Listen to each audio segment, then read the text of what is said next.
Hello, we are back again for what is apparently now a semi-bi-weekly podcast about sports when my compatriot occasion decides whether or not to be on holiday. So, how are Was we? I here last week? No, don't No. worry. Wait, in other news, I'm here next week. Well done, that'll be 2 in a row. That'll be the first time in a month. Thought I'd make extra effort. Yes, can't expect you to do too much, though. That might actually constitute a job, and in your life, that isn't a thing. No, that'd be rude. Swearing in my world. So, I'm going to open today's show with a large and broad-reaching question, which may not have an answer, but I'm going to ask it anyway. You know me, I've got answers for everything. You may even have a solution. Is the quality of the Premier League declining rapidly? What's brought this about? Watching yesterday's games and the highlights of yesterday's games and finding most of it very dull. Right, well, first of all, can I just address one problem? You've not watched them. I've watched Newcastle Villa. It was 1-1 when I left it. I believe that's finished 4-1. Other than that, no. I watched Brentford's first hour live. I haven't watched City. Was it City Everton? I haven't watched Palace Bournemouth, and I haven't watched West Ham. West Ham Southampton sounds like an epic game, a game that only West Ham fans and Southampton fans would ever watch, and most of them probably didn't. Yeah, so that was the worst game of football ever, no more. So from the highlights, that was dull. I watched most of City Everton. That was dull. Brighton, Brentford, it ends 3-1, 3-2. But actually, the quality of it isn't great. It's just a bit of a mess. Villa rout Newcastle. And I don't know. I mean, Liverpool are going to walk this season and finish the league off probably, 15, 16 points clear as we stand. But then I looked at some stats. How far clear they are? It's currently 13, so you could see it get to 15, 16 points. It can end today. But then I looked at some stats, and Brentford have dropped 21 points from leading positions this season. Brighton have dropped 20 points from leading positions this season.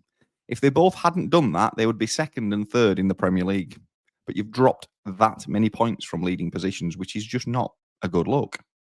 It's not, but is it just not more competitive now because we've got more teams able to take points off the others? There's a history in the Premier League where 3 or 4 teams would win most weekends, and the other 16 would only win if they were playing somebody in and around them or below them. You almost look at it now and think there's 10 teams at the top. I haven't got the table in front of me, but I know that Newcastle are up there, Villa are up there, Bournemouth were up there, Fulham were up there, Brighton will be top half or just about halfway up. Man U and Tottenham aren't even brought into that. We're basically relegated other than the bottom 3 teams. Is there not more teams competing at the top now? Whereas in other leagues, if you compare it to any other league in the world, there is 2 teams in Germany at the current time. Dortmund are something like 1 million points behind. They're in the 3rd division. If you go to Spain, there's Barcelona, Real, and sometimes Atletico. Every 4 or 5 years, they seem to pull a good team out. There's so many teams competing in the Premier League at the minute, then I think it's probably more competitive than it's ever been, and that's causing these strange results to happen rather than it being poor quality. I think there's a better spread of quality, and other than Liverpool running away with them, it's like taking Max out of the Championship. How much better, how much more competitive would it be if you took Liverpool away this season? I don't know how many teams could still win the title. Probably 4 or 5 at the minute. It would make it a more competitive season, I think. Yeah, so if you took out Liverpool, Arsenal would be top on 63 and Chelsea would be 6th on 54. So there'd be a 9-point gap covering 6 teams. So I think it's just more competitive. So yes, I agree it's more competitive. Adjusted the quality a little bit. Is it more competitive because we've got a group of teams that are not as good as they were, if that makes sense? I don't believe the lower teams have got better. I believe the better teams have got worse. as long as we get the excitement. I mean, at the end of the day, unless you're a fan of that team, do you really care? I mean, you're not a fan of any of them, so surely you want to see 8 or 9 teams sort of fighting for it at the top, rather than 2 great teams that are producing Liverpool-style performances that run away from everybody.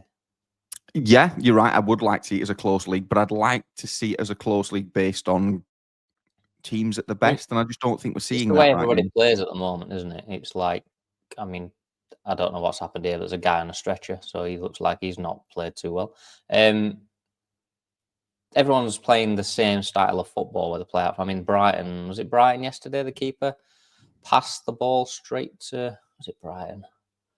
I think what of the game? No, it was one of the games anyway. He passes the ball out from the back and he passes it to it was Brian Brentford, straight to the attacking team. I mean, if you go back sort of a decade or more, that pass would never happen because the goalkeeper's job was just to get it as far away from his net as possible. We're sort of playing a totally different style of football, probably to what we've grown up watching, even, aren't we? You know, But that's what I mean. I mean, Peter we kind Schmeichel of couldn't play out from the back. I mean, I don't think he could kick a football. He had one shot, didn't he? It was as far as possible. That was it. You know, and I if know you had we asked him to play a little pass around the corner to his right back, he'd have just thought, I don't know what that means, and I'll just kick it as far as I can. Now everyone's a footballer now, aren't they? Goalkeepers are footballers, defenders are footballers. So we're sort of contributing to a more open-ended game. So sorry, I was catching Brian scored the first goal again. I'm sure they were winning 3-2 a minute ago. What went on there? But yeah, I think as much as all of that is true, is that modern style of football actually contributing to a worse game of football? We've got teams and players trying to do things that they probably don't have the quality to do. There's We've a lot got more mistakes now, isn't there? There's a lot more yeah, errors. We're a lot more error prone, but that's because of the style. You can't be error prone if you're just lumping it up front, can you? Because you're missing out all of the people in the. I mean, I think it was Gary Neville that said the other day that over the last 6 seasons, the top 6 pass contributors, or top 6 people have had the most touches of the ball. 4 out of 6 on average are defenders on each season. And you've got some of the world's best players playing the Premier League, and yet Lewis Dunk has had next to most touches of anyone in the league. And there's going to be a drop in certain areas of quality, isn't there? Because if Lewis Dunk's getting the ball more than Mo Salah, you're watching basically a cart horse at 6'7" play with a football rather than, you know, some superstar like Mo Salah. So you're going to lose you're sort of diluting it a little bit, aren't you, by the wrong people being on the ball most of the time. it's almost like Gary Neville had found that information from a different source that might have been discussing this for about 4 to 5 months at this point. Yeah, I mean, if this were like any other industry, you'd be like investigating for insider trading, wouldn't you, or something? Or maybe it's stealing information. I mean, I don't write down anything for a podcast, but if I did, I'd almost feel like he's stealing my notes.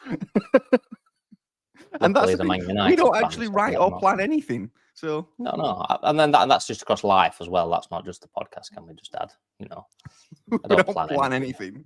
We don't even plan the time we start. We just get a random message between each other randomly saying, "Shall we go on now?" Yeah, I mean, Yeah. you would I mean, think I don't even know. people. Is it Sunday? I think it's Sunday, isn't it? It is I Sunday. think it is because I've not been at work for 3 days. So I mean, Yeah, we've so slightly divulged off this topic of sport, but yes, just to look behind the curtain, we don't plan anything to do with this. We text each other about 15 minutes ago and said, "Shall we record now?" And this is what we have then done. and I run So around frantically trying to find a Man United top to wear. That's this isn't not. the height of sophistication or professionalism No, by any stretch. but that's what we're all about. We're not Sky. We're just, here to have some fun. Where did we get to the last time we were on then, seeing as you've been off for a week? Oh yeah, since I've been missing again, yeah, of course. We got So Real and Arsenal hadn't played the first game then, had they? Or had they? no, they mustn't have done. No, they hadn't done. No, they hadn't done. No, they hadn't done. Because Declan Rice scored 2 free kicks. Yes, he did. 2 of the greatest free kicks I've ever seen. Yeah, I mean, my question to you was, can you think of another player that scored 2? I mean, there will have been somebody 2 free kicks in a game of that quality. I mean, I can't No. think of anyone who scored 2 free kicks in a game very often, but I mean, I don't know which one were better, if I'm honest. The second one. It was just ridiculous. Absolutely ridiculous. I mean, can I just say, once I know I'm going off topic a little bit, if Thomas Frank, I'm blaming Thomas Frank for this. It's not even his fault. If the other one, Thomas Tuchel, doesn't give him free kicks for England, every free kick, then just sack him. Because if that's what the man can do, then he needs to be taking them, doesn't he? No, we'll give them to Jordan Henderson. Thank you very much. Probably give them to Kyle Walker or something, won't we? Get Declan Rice on free kicks for everything we do. Because if he can hit a ball like that, then he needs to be taking free kicks, doesn't he? Because that was ridiculous. Oh, absolutely. I mean, they're Beckham-esque. They're up there with anybody's free. And like I said, I hate Arsenal, to be fair, but yeah, what a game as well, both of them. Well, so did you watch the second leg? Then I'm guessing in the middle of the week. Watch both games in full, yeah. And I know that I'm now going to repeat a conversation we've had probably 143 times since we started recording this podcast in the middle of last year. Why did it take VAR 6 minutes to decide that wasn't a penalty on Real Madrid when he dove? Well, what was he looking at? I don't know. Again, we go to this thing where it's like, why can they not see what I can see? Is it because I'm watching it on TV and they're watching it through a microscope or something? I mean, it's quite obvious when I see a replay. I'm not claiming to be clever or know anything about this, but it's quite obvious 99% of the time when I see a replay that I know the answer to it. And if I don't, my head straight away goes, well, it's not clear and obvious, so stick with your on-field decision. And I'm there straight away. So I need to see it once, because if I can't tell after one go, it wasn't clear and obvious, I don't need to see it again, do I? The bit that blew my mind was we went through, was it offside? Was there a foul in the build-up? Was there this? Was there that? Start at your end point. Because if it's not a foul on the attack that you've given the penalty for, the rest of it is completely fucking irrelevant. It doesn't matter who's offside. It wasn't a foul. I mean, how long was it? Was it about 6 minutes? Something like that, yeah. And we went through every scenario possible. And if it had started at the end, it wouldn't have mattered because he just throws himself on the floor. And we don't need 6 minutes of wasted time. But we're a bit like, we're back to a total lack of, I mean, I sent you a video, didn't I, during the week of some random game of rugby in Australia that I'd managed to stumble across while I was trying to find something to watch. And how clear and precise the process was. You know, the referee gave a decision, said on loudspeaker, so everyone in the stadium and everyone on TV could hear, I don't think it's a try because X, Y, and Z. I don't understand rugby, so I can't give you any more than that. And the guy came back over the thing and watched the replay, maybe once, maybe twice, and went, this is what's happened. He's done this, this, and this. And between them, they said, right, so it's not a try. And they played on. And it was like 30 seconds, and we'd made a decision. And everyone in the stand knew what was happening. And everyone on TV knew what was happening. And we all knew why we'd come to the decision. And the game went on. Yep. And it was like, that works. Oh, good system. Imagine if you could bring that into football. Oh, yeah, we have got that, haven't we? We've just got a bunch of idiots operating it. I mean, I'm not being funny, but Australian rugby is played in Australia. Yeah. Football is played everywhere around the world. It's a massive global sport. Yet these guys can get this nailed on. Perfect. And yet all the money in football, and we can't figure this fucking thing out still. But is that part of the problem? So Australian rugby is played in Australia. It's on a much smaller scale. It's got a much smaller impact. These referees are watching these decisions at the height of pressure and some of the biggest, sporting events in the world, and they're overthinking it every time.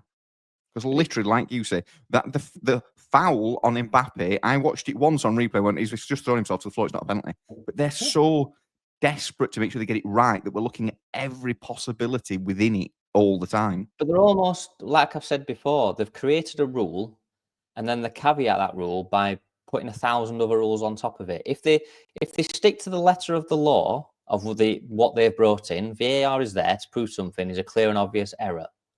So in my mind, as soon as I look at it, it's, what did I see? Is it the same as what the referee said? And if not, was it clear and obvious? Because did I see it on the first replay? If I have to say to him, slow it down and play it me again, it's not clear and obvious, is it? No. It's quite simple. So if you just sit there with that in your mind, watch it once, what did I see? Looks like it goes down too easy. Right, so referee's right, play on. Or referee's wrong, it's not. Can I see it on one take? If I can't, If I have to watch it on 15 stills, I mean, there's the Casemiro penalty, weren't there? I mean, they must have watched it from 19 angles. It's not clear and obvious if you have to do that. You're micromanaging that incident, aren't you? Oh, Look absolutely. at it in real time. Did the referee miss something? Referee, I've seen this. What did you see? You've seen that, right? Fine. If you're happy, play on. Fine. Yeah, and that's what we need to And get. if everyone could hear the process and hear the discussion, I've given a penalty because I think Mbappe was fouled. We've just watched it back. It looks like he throws himself to the ground. Are you happy to stick with your decision? No, I think if you can see that, I'm happy to turn it. We'll not give a penalty. Fine. We're all happy. We can see what's going on. But, I mean, they're looking at, is he offside? Well, does it matter if he weren't fouled? If he's not Exactly. fouled, that was my big point to this one. Because is the goalkeeper wearing odd socks? We were looking at that before we looked. I mean, it's like, what are we looking at all these scenarios for? We don't need to go so deep into it, do we? Well, no, because if it was one of them that you were definitely certain it was a foul, then you look at is there any offside? Is there any other infringements? Is there a reason not to give it? But if you start with that one saying, well, it's not a foul, the rest of it, regardless of what else you can see on that pitch, where there's a dog running around dressed as a clown, is irrelevant because it wasn't a foul. But everyone's not on the same page, are they, with this? No. Other than the people watching it, who 99% of us are idiots, can actually sit here and say, well, put me in that booth and I'll fix it in no time. It would take me 10 seconds to make every decision, because if I couldn't see it, I wouldn't give it, and that's it.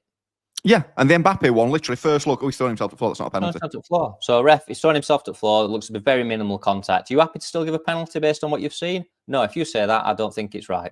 I thought I'd seen more contact. Right, we'll overturn it. It's not a penalty. Fantastic. Everyone can hear. Everyone's seen it. We're all good. Well, right, if you think there's no contact, let me just go and have a quick check. Just play it me once at full speed. Let me see the contact. I mean, I don't know which other game I was watching. It was another Champions League game. And it goes on and on and on. And then the referee does this and goes and looks. And I'm like, why didn't you just go? You know, when they say, just hold up, we're looking. Why doesn't the referee make his way over to the screen? Or look with them. If they are looking at it, go and look. So, right, I went straight over to the screen. Play me what you're playing. I can tell you what I saw then. I saw this. Yep, that's what I've seen. Look, there it is. Right, I'm happy with that. I think that's a foul. Anything? No, it's fine. Give it. This referee stands there for 4 minutes and then goes over to the screen and starts looking at it. And everyone's looking, thinking, what the fuck's going on here? And I'm like, anyone who can defend VAR must have shares in it.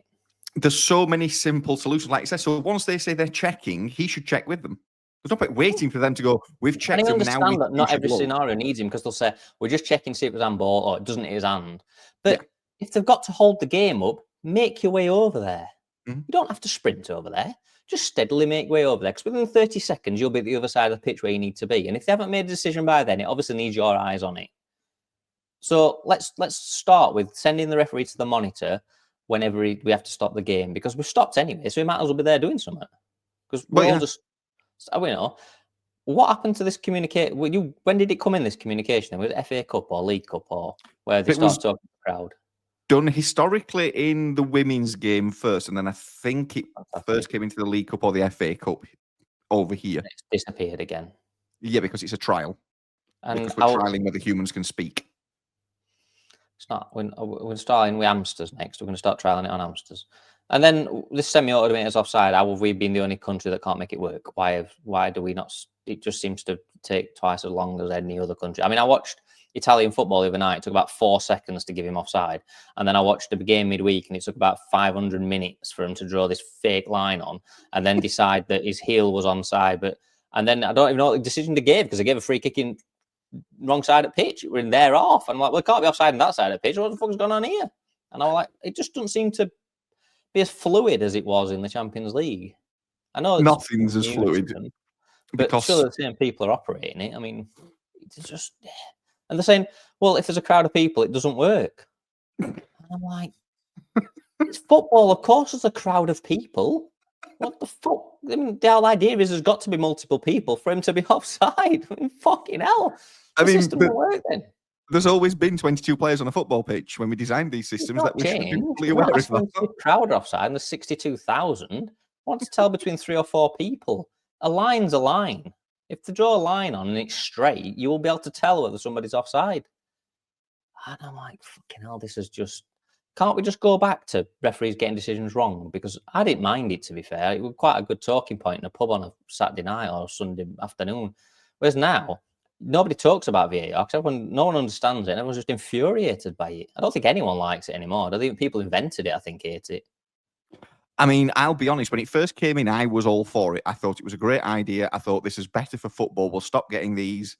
Bearing in mind, we're English and we've gone through a period of Frank Lampard's goal in 2010 that was missed and all things like that. So I was like, let's stop getting these crap decisions and we'll get it right. How wrong was I? But there's two different things there, isn't there? Because goal line technology came in, and I think I've only seen it once. It didn't work. Sheffield United, Aston Villa, quite a few years ago. Yeah, but 99.9999% time it's perfect.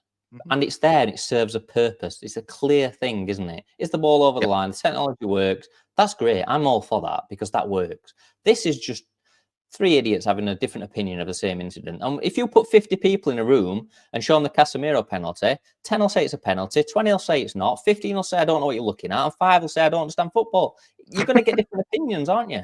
Because that's how the world works. Unless it can be precise and say yes or no, you're going to get a different opinion. It's impossible for 100% of people, even on the so obvious ones. Somebody will say something, oh, did it go down too easy? Commentators do it though. There was contact, so it went down. That's not how football works. It's a contact sport. Did he foul you? Not did he touch you? Did he foul you? And it's all just subject to opinions, and it just doesn't work. No, it doesn't, and it's just becoming quite literally farcical. And we've managed to spend another 20 minutes of an episode. Arsenal were absolutely brilliant. I think every time Arsenal have gone for something, whether it be a chance of winning the league or anything, they bottle it. They change the way of playing. They play to suit the opposition, so they try not to lose. I think that's the first time I've watched Arsenal play against anyone decent, and I'm just go, you know what? Fuck it, we're going for you. And they battered Madrid, to be fair. The quality was all from Arsenal. I don't know what people rate Mbappe. I'd rather watch paint dry than watch Mbappe. I think he's absolutely rubbish. He's just 99%. He just walks around pitch doing nothing. Absolutely. I know he's got a quality, because otherwise he won't be getting paid all this money, but he's not Messi, Ronaldo level. Never will be. Just like Neymar weren't. He's no work rate and no effort. So on Vinicius Junior, is the same. Fantastic when he's got the ball. Just absolutely nothing other than that. Not interested in helping his teammates or doing anything for anyone else. Just lazy forwards. And I think Paris Saint-Germain used to have the same problem, didn't they? When they had Neymar, Mbappe, Messi, and the other one up front, Messi. Nobody wants to work for the rest of the team. And they've got 3 people up front who don't want to do the same. So they're basically playing with 8 men most of the time. And Arsenal took advantage of it. I'd put Bellingham in that same group.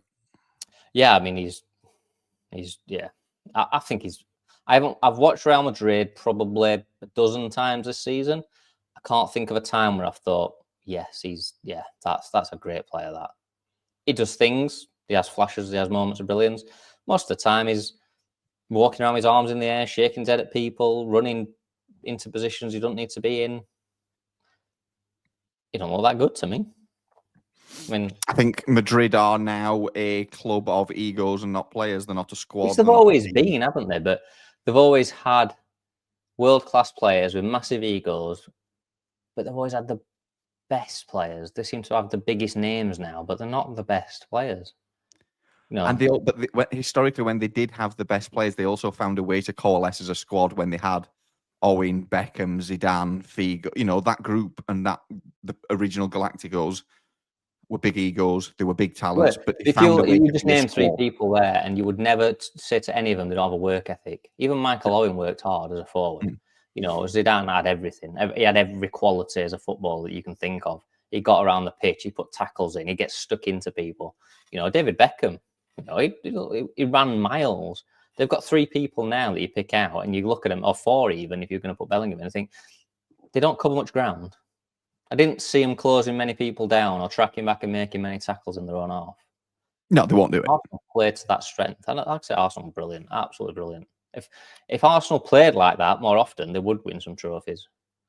I kind of think they have a big chance, They do. I think they'll beat PSG. I say, and they bottle it, and they haven't done. I must admit, I gave them no chance of beating Real Madrid, but they have done. So, and I don't think PSG are that good. I think Villa gave them a fucking damn good game.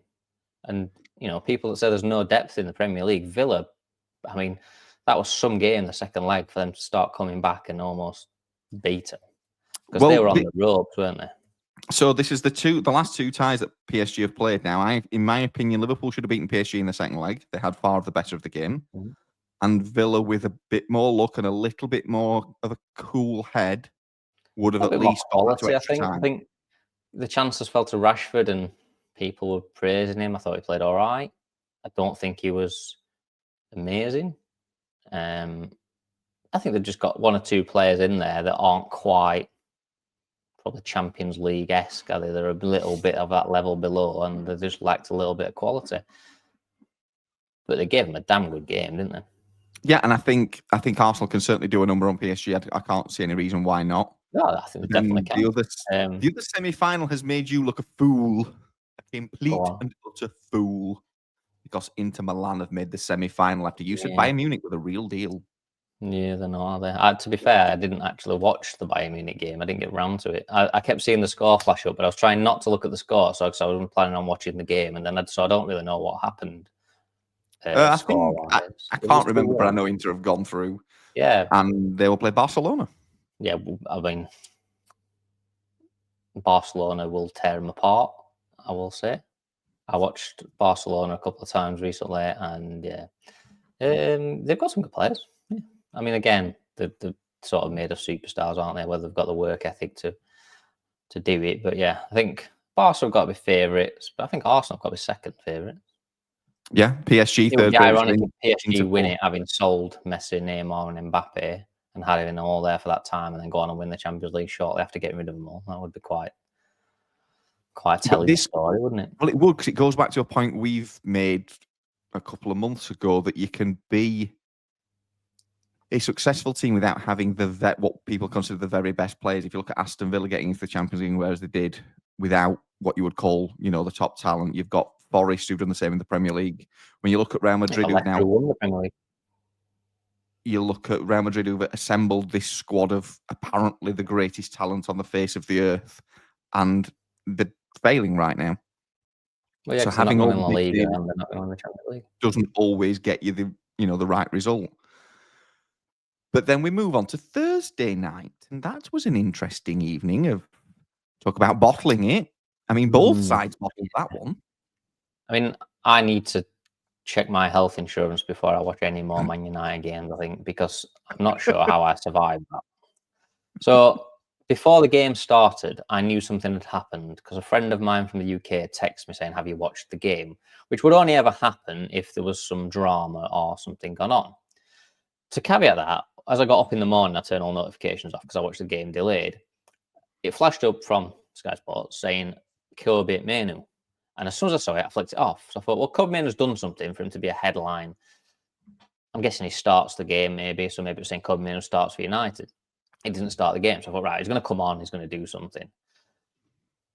And then, obviously, because I watched it tape delayed, what I've found here is there's a problem. Because when you watch it tape delayed, it tells you how long the programme is. Now, if football's 45 minutes each way and you've got a 15, 20-minute half-time, maybe 10 minutes at the end, you're looking at about a 2-hour programme.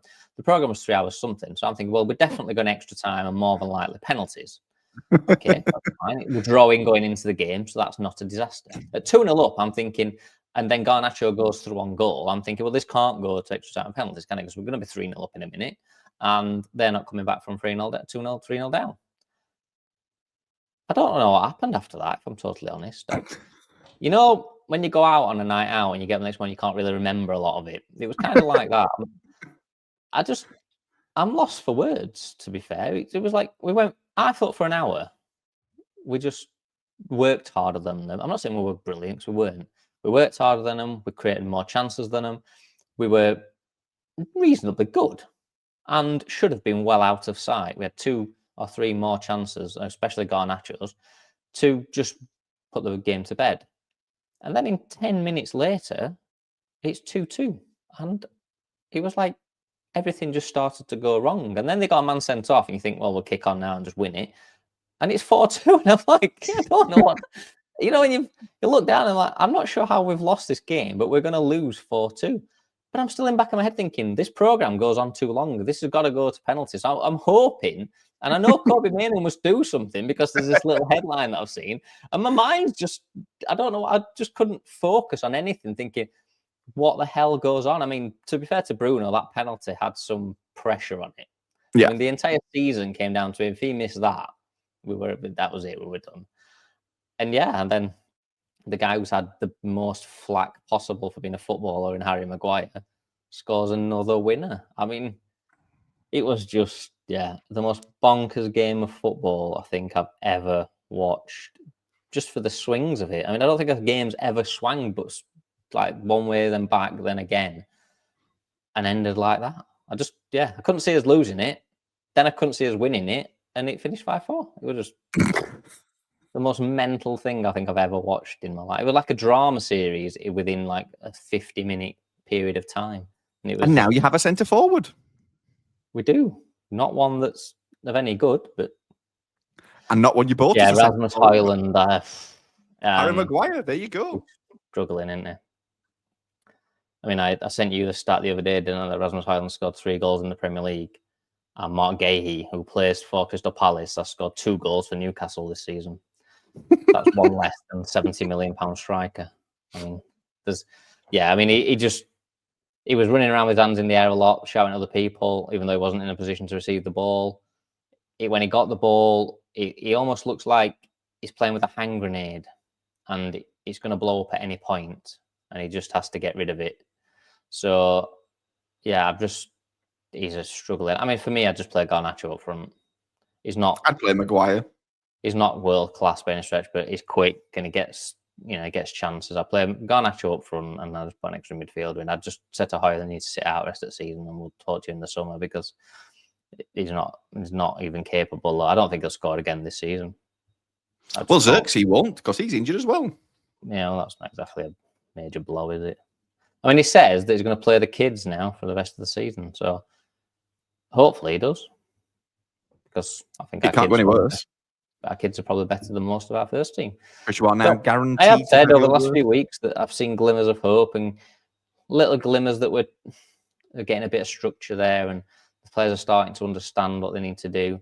We're a long way off, being anywhere, and we'll see what happens tonight, won't we? Because hopefully, after what happened the other night, we can try and kick on a little bit. But if he's going to play the kids, you're not going to kick on. Forward, 2 steps back with Man United, doesn't it? Lose 3-0 to Wolves tonight, and we're back to struggling again, aren't we?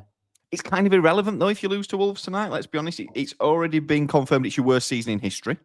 So it is, but it's momentum, I think, isn't it? You've got to look at it as, if you can win all of your games between now and the first leg, you're in a good place. If you're going through the Premier League and if you've got 3 games between now and the first leg and you're going to lose 2 and win 1, you're not in a great place, are you, to go into that game? No. So I think we've got to try and get some momentum and try and go into it with at least a couple of wins and a draw, so that we've got a chance of, playing Bilbao and getting something. Yeah, I don't know. I mean, he's got a massive summer ahead, hasn't he? Is that who you're playing? Bilbao? Athletic Bilbao, isn't it? I don't know, because it's just written as Club Athletic, and I'm like, I don't even know who this team is. It's Bilbao, and the tournament is in Bilbao, so the final's in their stadium. I was very confused by it, because it literally just called them Club Athletic. Yeah, Deportivo have changed their name. And I was they're not confused. Called Deportivo La Coruña anymore. They're called some of it. I watched their game, and it was only about 70 minutes in, I realised they were Deportivo, because there was a signing corner at ground that said Deportivo something. I'm like, why have they changed the name? They've always been Deportivo. They're not even called that anymore. I'm like, fucking hell. Yeah, I think he's got a big sort of rebuild in the summer, hasn't he? And yeah, but I don't know how that's going to go, because he doesn't have any money to do any rebuilding with. Well, no, he's got clear decks, hasn't he? I mean, can he get Rashford after Villa? Or they're going to pay money for him? I mean, it sounds like Chelsea are going to pay $5 million to send Sancho back, which tells you how good Sancho is. If somebody will pay $5 million not to have you, I mean, what time in football has that ever happened? And It's so, 5 is million quid. Take him away. this the first ever negative transfer That's in taking rubbish history? for a tip, isn't it? And council charging you. What's going on here? It's like, here's a no, we're not getting you 15 million for him. We'd rather give you 5 and not have him. So God knows where he's going to play football because he can't come back. No. Yeah, just got to clear the decks. And I mean, like I said, I've said this since he came in. The most important thing for United right now is who they get rid of, not who they get in. It's kind of get rid of the people that are causing most of the problems. Most of the people aren't good enough. It's going to be another tough season next season because he's not going to turn it around in one summer. No, whether he can get enough people in that understand how he wants to play and have got the energy levels to play how he wants to play, because we do seem to wane a little bit towards the back end of games. We seem to lose our legs a little bit. And whether he can do that enough to get us through a decent season, at least, be respectable. Yeah. But time will tell. Yes, it will indeed. One thing I've just seen tonight, which has totally passed me by, Frank Lampard is Coventry manager? Yes, they are now known as Frank Lampard's Coventry. Are they? Yeah, see, everybody that talks about him here, it's now just Frank Lampard's Coventry. I think it's the new official team name at this point. He is just a manager who didn't buy them. He's aware of it. Took them from 17th to 6th. Yes. I mean, Frank Lampard has been a pretty poor manager in his short tenure as manager. So has Wayne Rooney, so has Steven Gerrard. Isn't it weird how managers suddenly find a club and it works? Yeah, it is really weird. You look at the Forest manager, whose name Sanchez. Nuno Espirito Santo, is it? Either. I mean, he went on to Tottenham, which you would have thought, oh, what a great club for him to go into. Never won a trophy, don't win trophies ever. Maybe, show what he can do. He was a disaster. And yet he's gone to Forest, who were a disaster, and they're doing well. And it's like Frank Lampard has done nothing in managing other than pretty much relegate anyone who's been in touch with, like Wayne Rooney does. And yet he's gone into Coventry, and they could be in the Premier League in 2 months' time. Yeah, it is really weird. So if you look at, obviously, the reverse of that, so a guy called Valerian Ismail came to Oakwell and Barnsley a few seasons ago and was brilliant. Took us a long way, got us to the playoffs, and we were fantastic. Did he leave for West Brom? He left for West Brom and failed miserably. He's now at Blackburn and failing miserably again. So he's done the opposite. He found a club in us and it was just working brilliantly at the time. He's moved on to 2 other jobs and it's been a total car crash. It almost...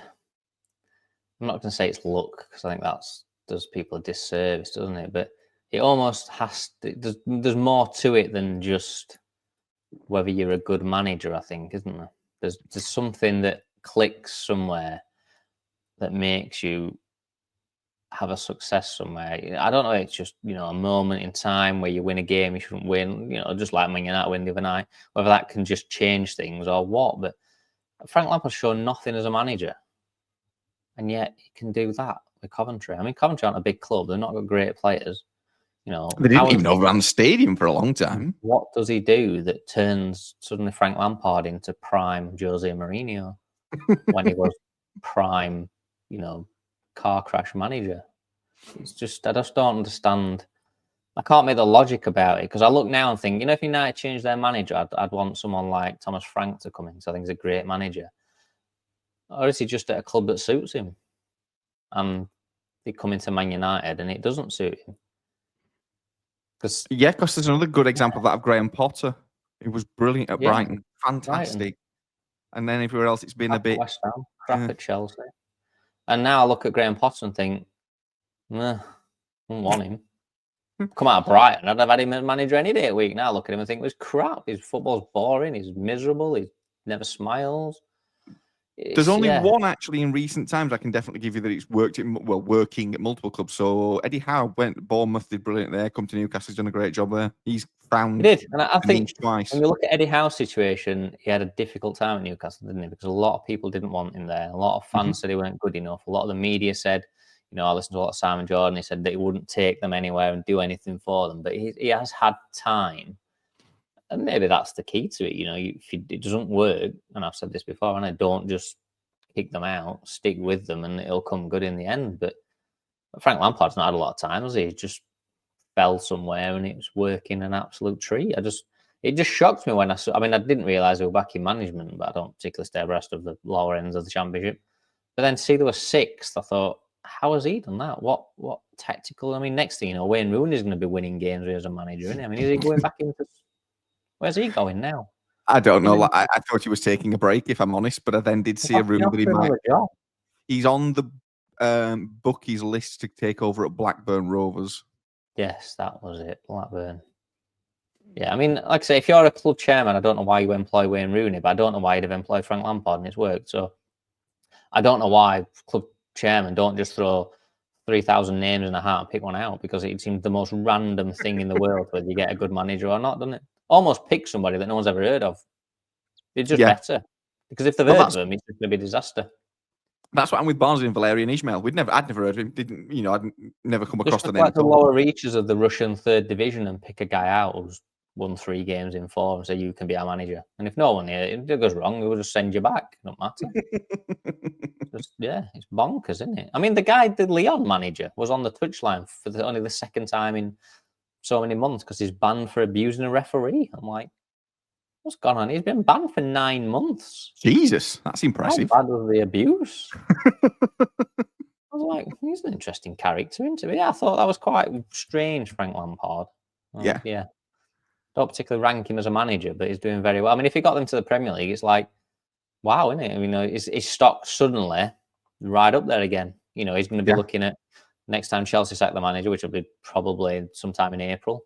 They'll be looking for somebody, and United will be looking for a manager again soon, I'm sure. There's a big. He's going to be up there looking for the big jobs again after being absolutely shite for 3 years. The only trouble with managers like him, though, they've had the big jobs. Are they now just scarred from them? The chances are it would always fail. I don't know. I don't know. I mean, I just presumed he'd disappear into managing in Serbian third division or something and just never come back, or go to Saudi Arabia like Steven. I mean, Steven Gerrard been sacked in Saudi Arabia? Yeah, he's left there now. I don't know if he was sacked, but he's definitely not there anymore. But I wonder with Lampard, did he go into Coventry and there was no expectation, there was no pressure, and it's just allowed him to just do the job? Whereas he went into Chelsea and there was instant pressure to. Rooney's gone into these places, hasn't he? And it's almost like, I don't know how it works. Why can Rooney not go into Derby or Plymouth, wherever else he's been, Plymouth and Birmingham and DC United, and just why can he not make it work? It just seems the most. I can't put my finger on why it works and why it doesn't. No, it's strange. And like I say, I look at the managers now who I'd give the job to at Old Trafford, and I just think probably not as good as you look. You're just at a place where everything suits you. I think Thomas Frank comes out of Brentford. I think he's a great manager, but then his next job he'd probably go to Chelsea or something, and it'd be an absolute shite. And again, he'll be back on the scrappy, won't he? Yeah, it could very easily happen. It's the most random game in the world, isn't it? And get VAR involved. Speaking of being on the scrap heap, Lando Norris' McLaren's on the scrap heap right now, isn't he? He wants to be on the scrap heap. He's just a disaster at the minute, isn't he? He's just. I mean, I don't even know where to start with that guy. I mean, he's like Man United, isn't he? It's just every time I watch him, I feel disappointed. His dad runs TV. If I were my son, I'd just be saying to him, "What are you doing? You're just a fucking idiot." I mean, it's just every week he does something stupid, isn't he? Yeah. He either qualifies 6th or doesn't qualify at all. I mean, he literally started the season on fire, and that's the only thing he's done is Australia. He's not showing up for the last 4 races. He's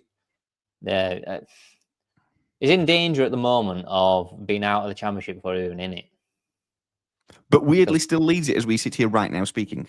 He does. But it's a confidence thing, isn't it? It's a Max is obviously competing because he's won 1 race and he's on pole again tomorrow, whenever the race is on. I have no fucking idea. I didn't even know it were on the other day. Or like, practice 1 for what? He's competing. He's there. So he's had his chance, Lando, in the first 2-3 races to get ahead of him. All right, I might say he is ahead of him by a point or 2 points. Max is now not better than him because he's always better than him, but Max is faster than him across the weekend now. So his edge is kind of gone at the minute. Yeah.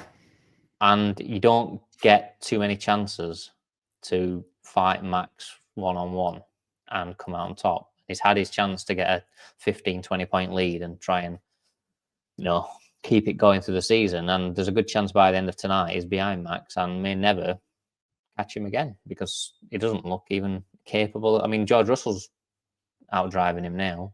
And I don't mean that detrimental to George Russell, but he's not even in the same car. Piastri's faster than him and more what's the word I'm trying to say?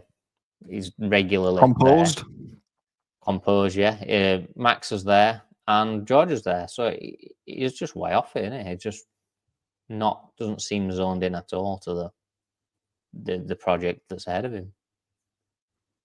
And I don't think he can be. I think he's got an unusual mentality for a top class sportsman. He always does pull himself down. He's very self-deprecating. He's very talks his chances down. But that's eventually, and as much as he said it's not an issue, he's always been this way. It's got him to where he is. It might have done, but I don't think it can get him to the next level. With all due respect to him, and I understand he's driving at the pinnacle of his sport, he hasn't won anything. It's got him to where he is, which is competing. Yeah. Right? It hasn't won him anything. This mentality, this thing. That's like, we're talking about Arsenal and Arteta. It's all right saying all the good things he's done, but they won nothing. Until they win something, this way of Arsenal playing doesn't work. Until Lando wins something, what he's doing right now is failing. It's not working. So you can't say that it got me here because, with all due respect to him, he's not here. He's where nowhere. he should be or where he wants to be. There are people driving in Formula One who are not very good. And he's currently in a bracket where he isn't good enough. And it's all right saying it got me here, but that's nowhere. He's got a very finite amount of years to win a title. This could be the only one because come the changes next season, they could be 5 seconds off the top again. You don't know, do you? Mm-hmm. And before you know it, 4 seasons have gone by and he's in his late 20s and, there's 2 more prodigies coming through that are way faster than him. He's got to step up now. It could be now or never for that McLaren. You never know. So, look at Mercedes. They went from being the fastest car on the planet to, it was a bag of spanners for 2 years, wasn't it? Going point in the same direction. So, he's got to step up now. And it starts whenever this race is on. In 6 hours' time. I'm not going to tell you what time that is for you, but it's 6 hours from now. I've just got absolutely no idea. I'll watch it tomorrow. That's the only thing I can do, because if I try to watch it tonight, if I look on Sky Sports app, it just tells me information that's not even true. It tells me it's on today, which is not. It's definitely not on today for you. But yeah, it tells me he's got the greatest chance in the world while also having, like you said, the most dangerous chance in the world because it might be a one and only. And I don't think right now he's mentally capable of taking this chance. I said at the start that if McLaren have the fastest car and if a McLaren wins the title, it will not be Lando. And I stand by it right now. I just don't see him being, even if his car's the fastest, I don't see him taking the fight to Oscar or anyone. Unless somebody hands it to him by, him just being faster than everyone in his car. I don't see him fighting for a title. I don't, and he will fight for it, but there's nothing right now that's telling me he can win it. No. We're on this. And I feel sorry for him because he's English, and that's probably holding him back more than anything.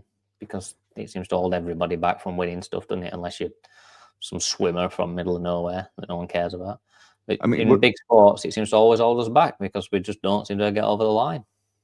We're into the 5th race of the season. If I remember rightly, one of the other ones, I can't remember which one and what, I said I think it might be in the China Sprint where I said that sort of weekend is a one-off you can get away with, but if it starts to become the norm, he's got a big issue. And he's become the norm. Inconsistent performances are becoming consistent. And I know that's a complete contradiction, but it kind of works. He's very consistent. He's consistently crap at the moment. And he's George, inconsistent. George is very consistent. And maybe he's only 95% George, but he's consistently there. Max is consistently at the top of his game, and Oscar, I think, is pushing boundaries as well with how he's driving. Lando's nowhere near. And I also made another reasonably good prediction so far this season. When we talked about who we thought would do well in the championship, and you scolded me for not having Lewis Hamilton anywhere near the top, It's kind of proving to be true. He's biding his time. He's like the late comer. He doesn't have time. He's 47 million years old. He's too old, and it's not. I mean, is he even? Where's he qualified 8th or something? It's something down below. Yeah, I mean, Ferrari look crap, don't they? They look. I'm not, other than the sprint race, which I don't know what happened there. It was. I mean, I don't think even Ferrari can explain what happened. I don't know how they won it. They were good for an hour, and that's it. Looked that good for 18 laps or whatever it was, and for the other 300 laps of the season be absolutely crap. How can that be? It can't. What did they do to it?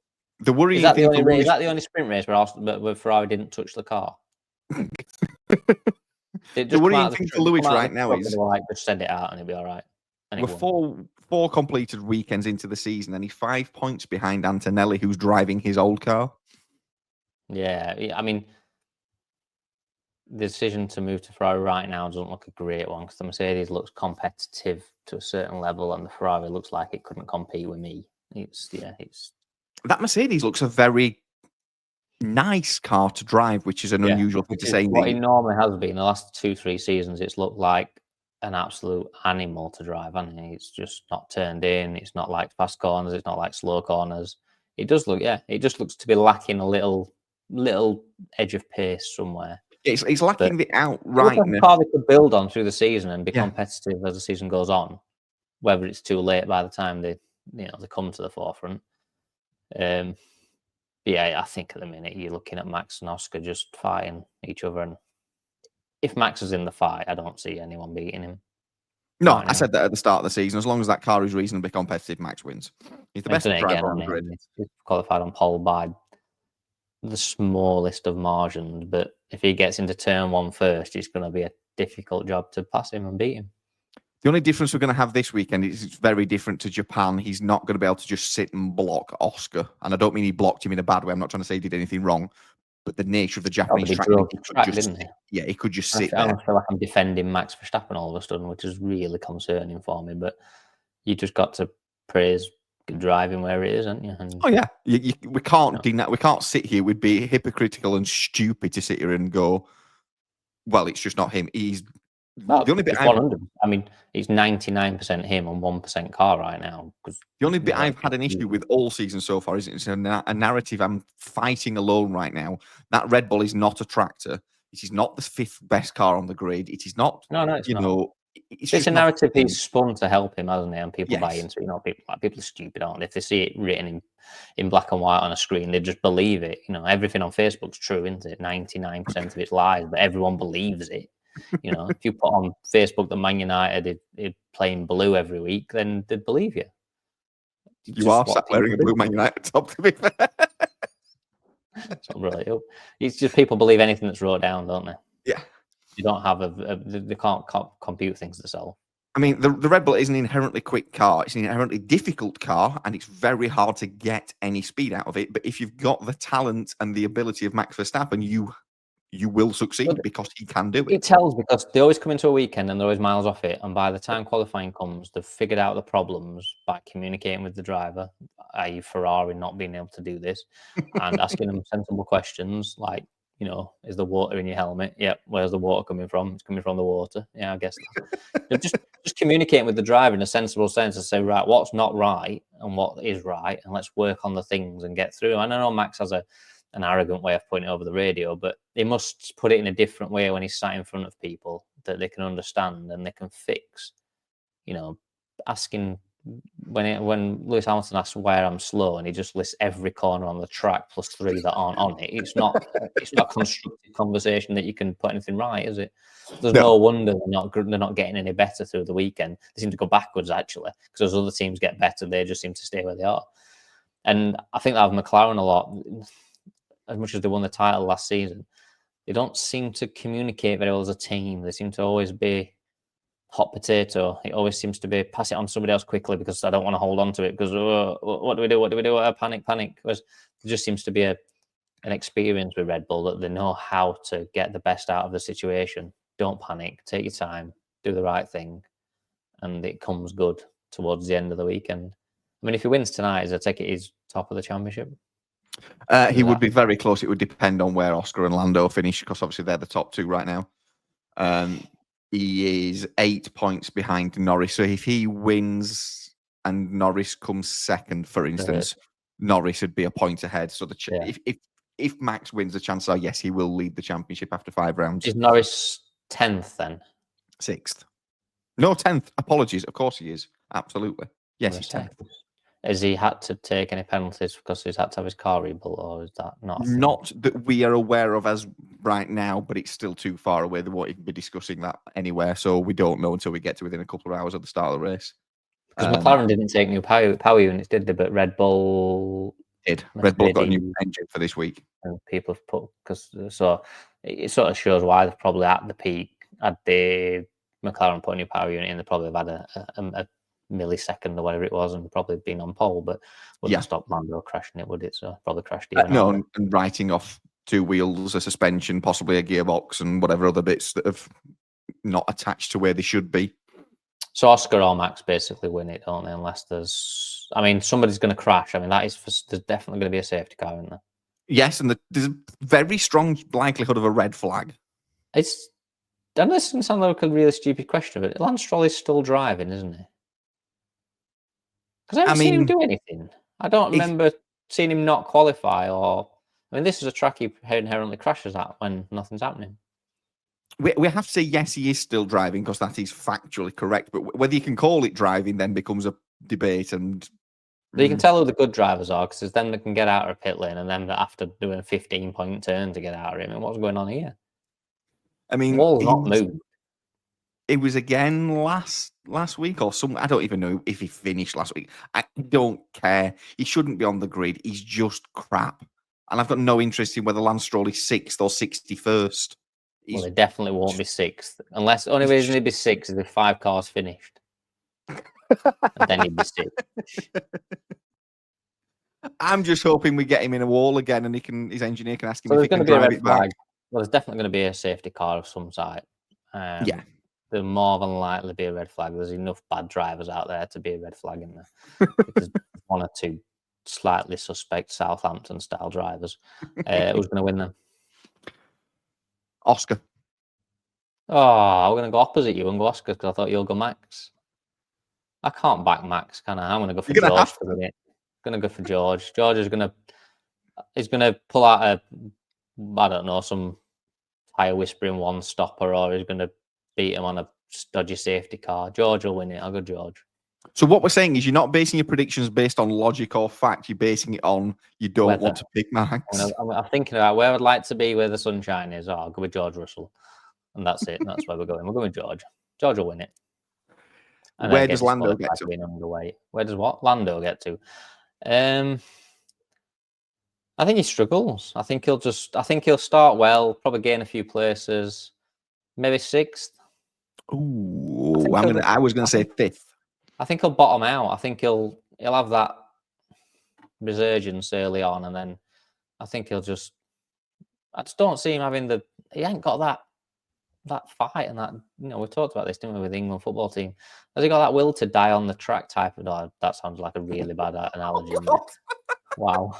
Edit. Wow. That would be a red flag, wouldn't it? Ayrton Senna. Oh, Jesus. I'll have to cut that bit out. Especially if he does crash and die. Jesus Christ, don't send this to Ayrton after the race. Fucking hell. He'll be suing me. Oh, God. But yeah, has he got that? I don't think he's got that edge that's going to make him fight. But, if Max were 10th, you'd be putting Max down for a podium. Yeah. Or Max in his dominant car, 10th, you'd still say he can win. Lando in the best car. Today, this weekend, even in that car, you'd be putting Max down for a podium. Yeah. You'd be thinking Oscar, possibly George, and Max probably 3rd or even 4th, but 3rd. You'd be going for a podium as an outside bet. I just don't see Lando getting there. I'm so disappointed in him at the minute. Like I say, if it were my son, I'd be clipping him. I'm not mad. I'm just disappointed.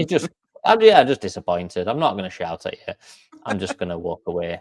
I'm going to make you get bus home. And that's it. Yeah. Just disappointed. Like I say, Lando Norris and Man United. Every time I look at them, I just feel like they're just that child that you just can't quite love as much as the other one. They're just disappointed.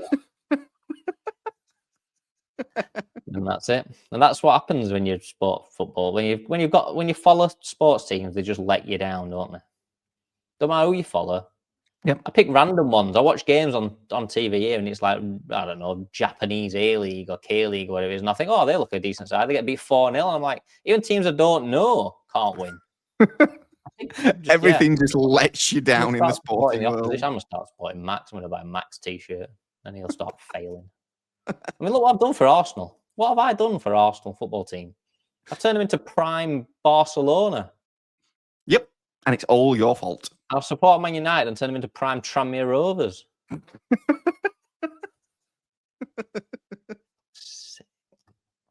So that's it then. Max is going to probably win. Yep, and it's all your fault. Weekend. Anyone else crashed? No one else has crashed, have they? Any big crashes? Not that I'm aware of right now, but I've missed most of it because I've been doing outdoor things. Is it a Formula 2, Formula 3 full weekend, or is it just Formula 1 Academy? Yeah, we'll not speak about that. Yeah. We're just going to... The short pause there is enough that was said about the F1 Academy. Yeah, I was taught growing up, if you've got nothing nice to say, don't say nothing at all. I don't very often stick to it, but right now I think I will. Yeah, I think it's best for everybody that you do. I'm going to plead the fifth. And before you either offend any more sports or people or the demise of any more drivers on this podcast, I think for this week, I am going to say thank you all very much for watching and or listening. We're off to go and watch some Formula 1. He's off to go back on holiday and may return next week if we're all lucky. I'll be here, don't worry. I'll speak to you all again very soon. See you soon.